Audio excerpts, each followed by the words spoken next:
welcome to another episode of Goldust Circle Podcast. We have a special guest here today, and I will let the guests introduce themselves in a minute. So, to start us off, can you tell us a little bit about your journey, into financial advice, and just a bit about your background? Yeah, absolutely. So good morning, everyone. I'm Adam from World Financial Planning, and I am an appointed representative of St James's Place, and I run my own practice based out of Tunbridge Wells. So I think that pretty much summarises me in a nutshell. What brought me on this journey is my enjoyment of educating, of helping, and having an understanding of finances. So after a long and varied career, I actually found myself in the world of financial accounts, and I was an accountant for 14, maybe 15 years. And during that time, I really realised that the bit that I enjoyed the most was helping people. So it wasn't necessarily the monthly and quarterly reporting cycles, it was the conversations being had with members of staff that would approach you because you knew about finance, or in their opinion, you know about finance. And so they'd ask questions, oh, Adam, should I go for this leasing deal? Is it a good option for me? I don't know. What's the deal? How much is the percentage? What's it going to bring to your life? But it did make me start questioning. And so as a part of that, I started to take the courses as a sideline. Oh, that's nice. So that would be Good. That would be my why. So before we talk about, people you've helped, clients and all of that, so what was a personal experience you've been through which shaped your thinking about money and about planning and financial advice? Well, my own personal finances are obviously one. So I was very, very lucky, and I didn't ever realise it. So not that my family is made of money, but my parents had a financial advisor involved when I was young, and I thought it was normal, and I thought it was natural. I thought everyone used them. Oh, that's good. That's the first I've heard of that. Yeah. So during that process, I actually became. So my parents were with one partner. Okay. At the senior partner within the financial advising firm. And as children, as we became 18, 19, we got passed down to one of the junior partners who I over the years became friends with. And there was just always someone there to run things past, to have conversations with. And I didn't realise how much he was doing for, only small investments. But, I had a stocks and shares ISA. And I didn't realise that the returns I was getting was much better than people that were just sat there on cash ISAs. So that would be my experience. I didn't know it wasn't normal to have a financial advisor. And therefore, when I got into the world of work, I got into the world of finance specifically, and people started coming and asking me big questions. Can you explain a pension? Can you do this? Can you do that? Actually, what's the benefits of an ISA? I was like, go ask a financial advisor. And they just looked at me like, I can't afford one of those, or those are only for rich people, was kind of the responses I would get, and I was genuinely surprised. So. Oh wow, I never knew that. That's amazing. So you've always had that background of financial advice growing up. Yeah. Oh, so and he was a great guy, and he would sit there and he would explain things to me. So I remember I was part of the 15 or 16 plus scheme for Sainsbury's. It was like a tested trial group. Okay. And one of the things that they offered to me, this is quite a while ago, so bear with me, was they offered me a pension contribution. And I was only allowed to work like 4 hours a week, but because I knew what a pension was, I was like, absolutely, I'll have that, free money, yes, thank you. Wow. But I knew because it had been explained to me. So. Okay. So in your experience, what usually prompts people to seek financial advice for the very first time? I know yours is you've had the background, but for those who don't have financial advice, who don't have that background, what would be the first experience that could prompt them? So there's two real spurs I find to people getting financial advice. One is a life event, and generally that is the more urgent one and the sadder one, because in a lot of these cases the horse has already bolted, and we're just trying to pick up the pieces and minimise or maximise the position, however you want to look at it.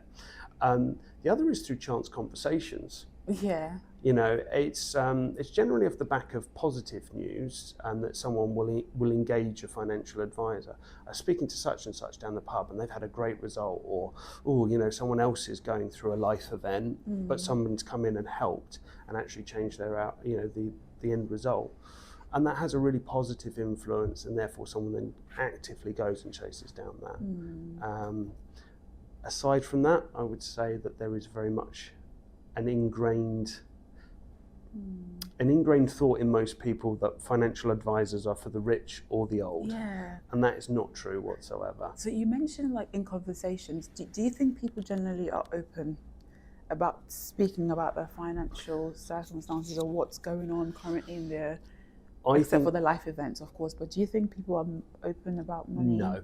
I think in the UK especially, we are all very guarded about our personal situation. I mean, what I find really strange is I've been over to America a couple of times, and the way they talk about money and investments is so open to a British person. Wow. It's almost like, wow, okay, wow, I can't believe how honest and transparent you're being. Whereas British people tend to be very reserved. And I'm not saying that that's necessarily a bad thing, how we choose to talk about it, but people are not quite secretive, but they like to keep it close to their chest. They like they'll talk about it maybe with family members, but sometimes the thought of talking about it to a stranger is one of the things that inhibits them actually getting that advice in the first place. Do you think it's a generational thing? Do you think it's an older generation or younger generation, or it's just both? So that's a really interesting question, because I think it changes as there seems to be this tipping point where older people go from, I need to keep everything to my chest, to suddenly it's socially acceptable. I've got to that kind of tipping point, I need to go and see a financial advisor. And it's a shame that they don't get there quicker, because they could maximize their benefits and their actual output a lot faster. Because our job is to try and help them make their money work harder for them, so that they can reap the rewards, basically. So I think there's very much a transitional change. I think in the younger generation at the moment, there's a lot of discussion about AI, there's a lot of chat streams and bits and pieces, and that is helpful, and that is the right thing for some people, but not for all. And I think younger people need to identify that it's not a sign of weakness, and it won't break their privacy if they talk to someone, because there's a lot of free advice out there. There are a lot of people just willing to give their time, talk them through a situation to hopefully get them in a better position further down the line. And I think they need to maximise it. Oh, that's wonderful. So are there any common life events that people would say, I wish I'd done this sooner, in your own experience? Most people at the end of, once you've started working your way through the initial body of work, nearly every client turns around and goes, I should have done this sooner. So, there are so many events that trigger people. There are so many moments that people go, I wish I'd done this sooner. Unfortunately, as you'll know from doing the wills and lasting power of attorney side, there are often opportunities where people go, I should have got this in place sooner. I should have spoken to the financial advisor at the point the lasting power of attorney was triggered, not 6 months before the end, or at the point where a parent is going into a home or something like that. Doing it sooner rather than later makes a big difference. You'd just be surprised, in a world where there's so much information and knowledge on Instagram and social media and YouTube, it's very difficult to make that decision, isn't it? Because it's staring you in the face. You need financial advice. It's not don't.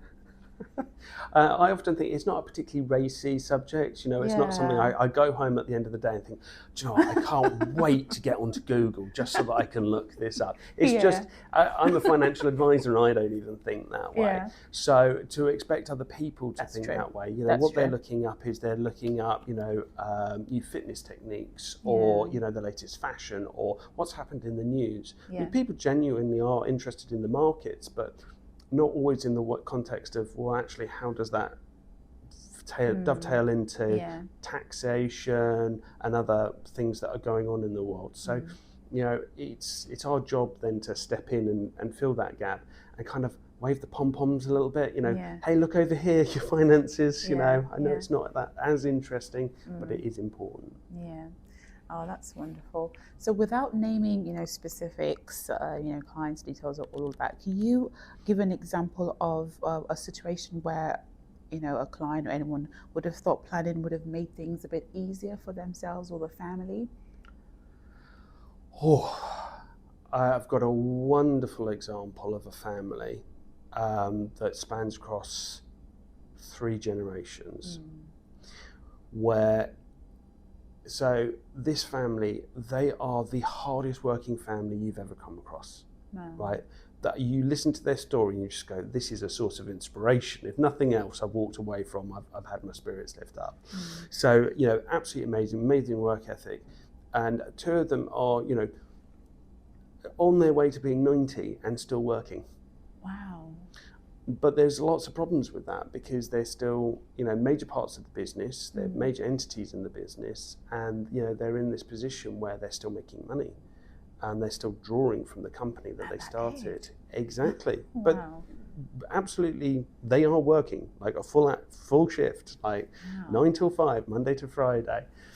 And you just think to yourself, if they had had guidance 10 years before, 15 years before, 14 years before, any distance before, they could leave their legacy in a much better position. They could have changed the order of which they'd done stuff within the business to benefit the next generation down or the generation below even better, because longer time horizons. And they're in line for one hell of a tax bill, if I'm honest. And it's just a shame because they are such hard-working, good people that have employed lots of people, and and they really look after their staff. So, oh wow, it's so painful. It's a waste in a way, isn't it? Because you've worked so hard for that long. I mean, yeah, tax is important and all of that, but then just to waste that much money because you didn't plan earlier, it's so painful. Yep. Wow. But unfortunately, it is a common theme that people. It's just a common theme. There's just no other way to describe it. Oh God. Okay. So, what are, in your own opinion, people's biggest misconception about financial advice? They think that we're going to charge them straight out. They think that we're expensive. They think that we are for the old or the rich, as I said. And I think also there is a little part of their mind that goes, they wouldn't be interested in me. And that's the sad bit, because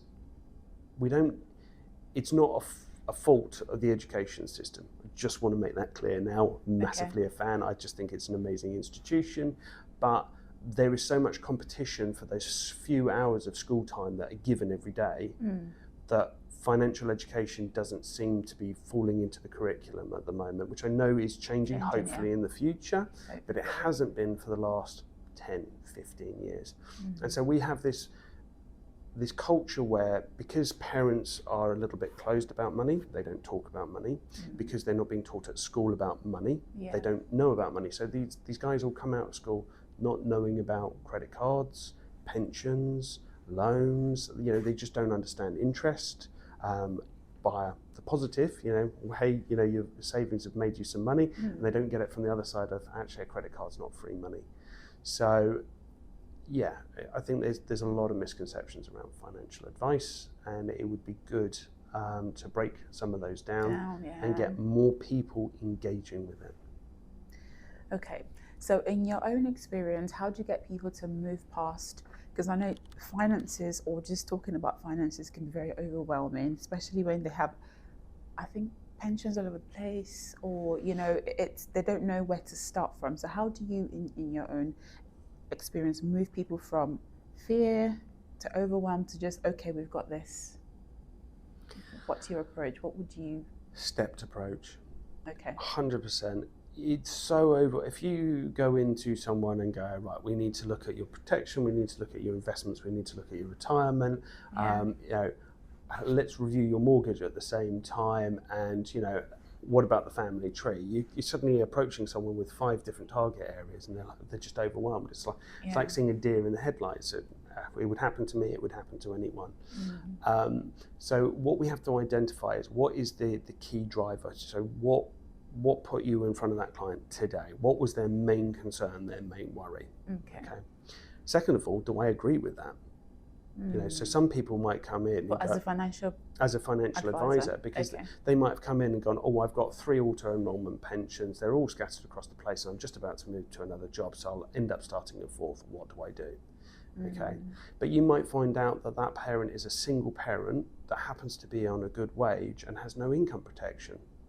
And you're like, well, hang on, yeah, the pensions, they're important, but they're not the most important thing, because what happens if you can't work, if you can't because the whole plan is based on your income. And so if that's not protected, how are you going to provide for the 2 kids? What's going to happen to the mortgage payments? Do you want to, have to sell up and move into rental or, additional accommodation, because you're unable to work? So at that point, it's then a conversation through education and outlining the situation, because sometimes it's just picking through those points and asking those questions and giving people a little bit of a reality check that helps us to guide them to that point, and then we educate them.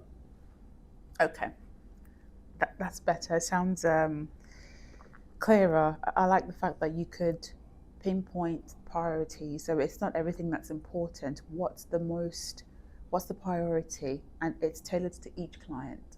It's not just, oh, one cat fits all. Yeah, you need to look at this. It's what's happening at the moment. Oh, that's wonderful. Okay, so how does financial advice work with accountancy, estate planners, with wills, lasting powers of attorney? How do they work together? I like to see myself as the center of the wheel, effectively, because I can't do all of this in isolation. For a family to be fully protected, for them to be ready for whatever life can throw at them, we have to have multiple things in place. We need that will, we need that lasting power of attorney. So few people understand that there is no one out there that can legally make a decision for them unless they go through the court system, which is usually at the most horrendous time. There's so much going on, and then you find out you can't make decisions or you can't touch funds, and you've actually got to apply for it.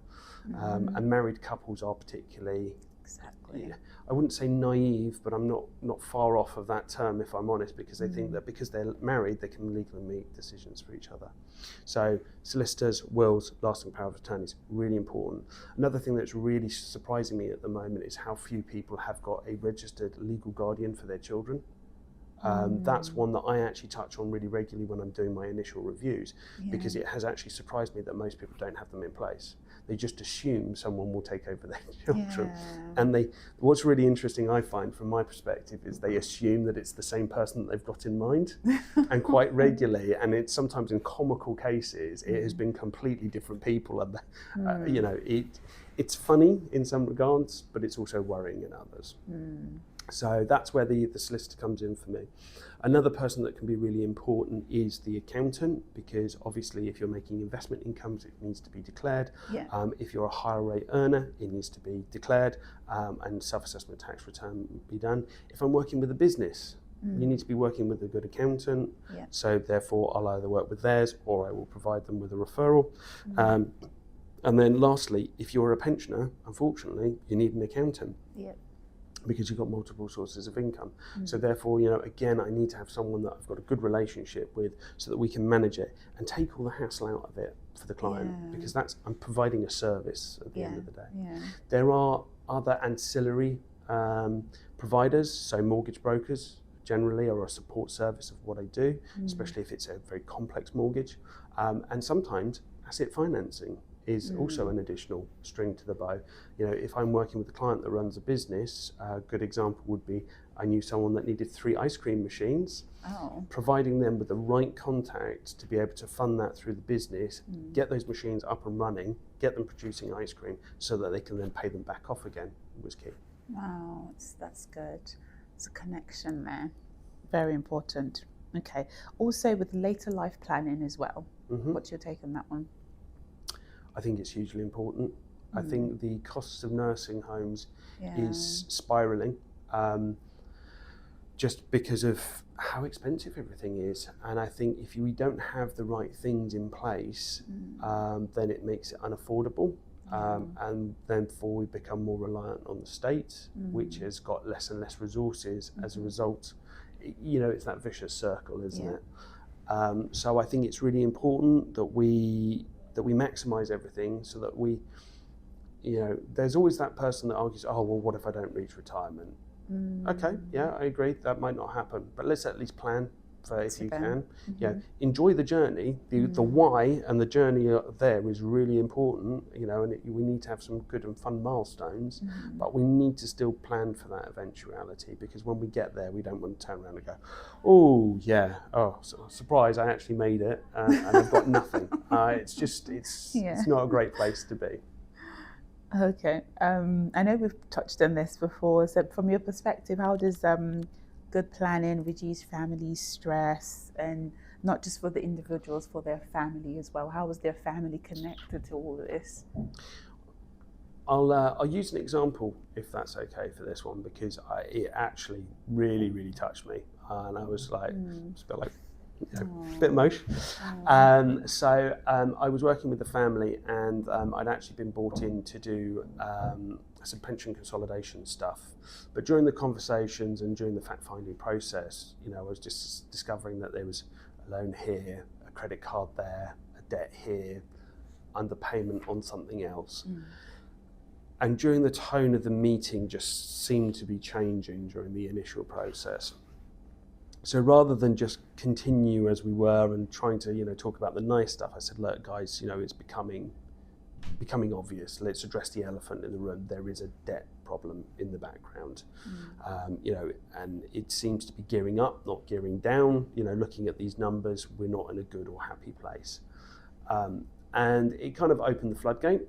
So what should have been a 2-hour meeting turned into a 3-hour meeting. Wow. And we just went through it. And so, but instead of just kind of shutting down and going, well, no, actually, I'm just here to deal with this, we actually started to look at it. So what I did was I came away from the meeting and I just made them a basic budgeting sheet. And nothing special, nothing exciting.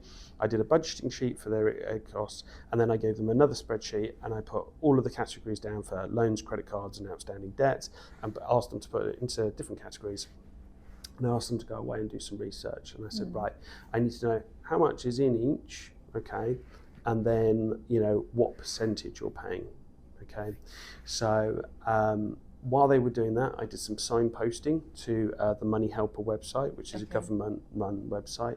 Absolutely fantastic for anyone that is struggling or concerned. Go there, look at it. It's got great articles, and it's got access to specialists that deal with debt. Okay.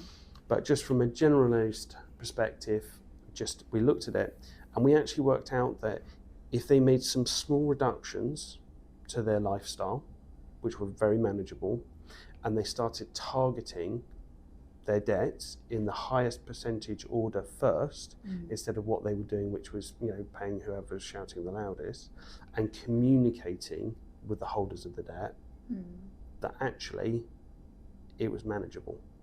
And the guy contacted me about a week and a half later, and he said, I have had the first week's worth of sleep in the last year and a half. And I was like, wow, okay. And he said, I have slept for at least 7 hours a night, 5 nights on the trot. And he said, that hasn't happened for months.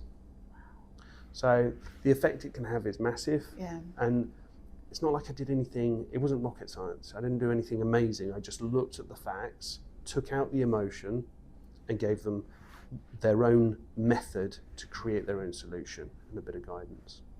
Oh, that's brilliant. That's really good. Okay. So just rounding off now. So if someone's listening out there and then they haven't taken any steps yet, they know they should, and everything in their finances, they're screaming act now. So what's one small immediate action you would advise them to take? Reach out. It's as simple as that. If you know someone that's spoken to a financial advisor, ask for their contact details. Mm. If you've got a concern, look one up. Go on Google, ask ChatGPT. I mean, we ask it everything else, or Gemini, if that's your preference. But just take that first step, because nobody's going to laugh at you. Nobody's going to tell you off. Nothing bad's going to happen. All you're going to have is an open conversation with someone. And they might say, you need help, or you don't need help. Yeah. Or they might say, we can sort this out, or we can't sort that out. But the first step is knowing and is asking the question. And it's just by taking the plunge, effectively. Yeah. No, it's good. And it's about finding the right financial advisor as well, isn't it? Because I know there are, Yes. they So wouldn't even touch find you or look at you or say no. Yeah, so find someone that matches your personality. Okay. That's the best thing. I am not always the stiffest and the most boring. I turn up to absolutely no meetings in a suit. Oh, really? Yeah, I absolutely refuse. And if you ever saw me in a tie, well, it's probably my own funeral. Okay, because it's not me. It's not how I want to interact with people, and it's not the people that I kind of gravitate towards. Okay.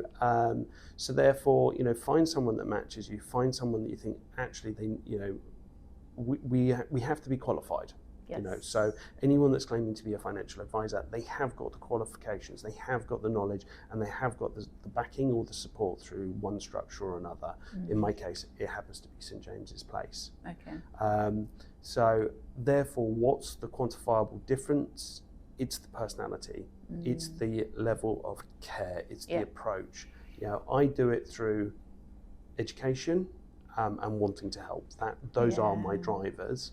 But other financial advisors might be in the mode of, we just want to take everything off your hands.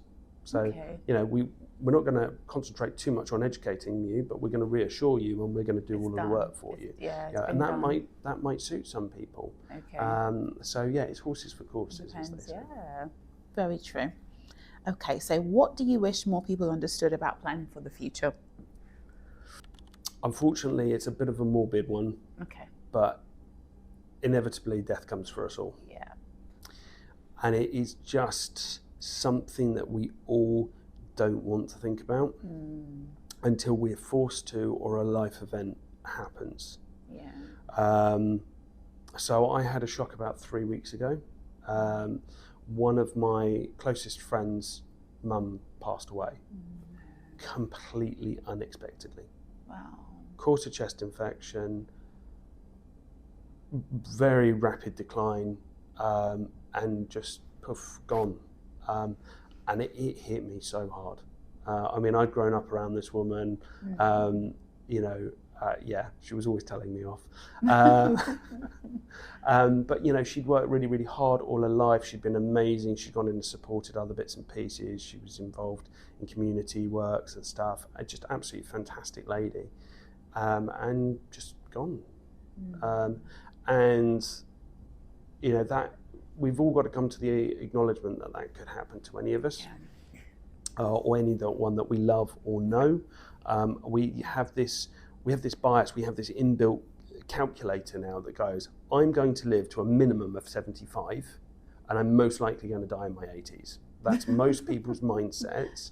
So that's why people get to kind of 60, 70, and that's when they're starting to look for more financial advice, because they're starting to think, I'm close to that 80, 85 timer, it's going to kick in. Or even some people now think that I'm going to live to 100.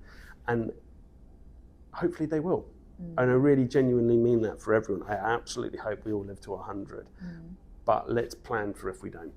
Let's get things in line for if we don't. Let's leave things nice, tidy, organised, and to benefit the ones we love. There's nothing to lose, is there? No, absolutely nothing. So I always bang the drum about the will. I always bang the drum about lasting power of attorney and just getting your affairs in order, because it makes your life easier and better. And then when that eventual moment does happen, you leave a greater legacy. Yeah. That leads us to our last question, actually. So if you could leave listeners with one thought about money, planning, or legacy. First of all, what does legacy mean to you? For me, legacy means a great start for younger generations, and that's not necessarily monetary. Okay. You know, we've all got fond memories of that grandparent that spent time with us. Yeah. You know, that decided to take us for a night at a hotel, or to take us for a meal, or take us to the swimming pool. It didn't matter what it was. It was just, so being in a position to spend that time with those grandchildren or your children in later life, you know, because you can afford to and you're active enough to be able to, that's a legacy. But there is also the other one, which is the monetary legacy, which is that we do want to pass down as much of what we've made in our lifetime as possible to our children, and we need to also be thinking about our grandchildren if they are there. You know, we don't have to do a linear progression. You know, it can skip a generation if they don't need it. And I think with the way that the world is going and how expensive things are at the moment, I think grandparents being able to help grandchildren with house deposits, especially house deposits, is a life-changing event, because there is nothing like that feeling of owning your first property for the first time, being handed those keys, walking through that door and going, this is mine. It is just it's a monumental feeling, you know. Or it could be towards their first car, you know, or another such event, but it is, it's life-changing. So that's what legacy means to me. Brilliant. Thank you so much, Adam, for your time here today. It's been so inspiring. You know, I mean, it shows that you love what you do, and it's coming from a place of personal, and you just want to educate and help people. Thank you so much for your time. You're absolutely welcome. Thank you for yours.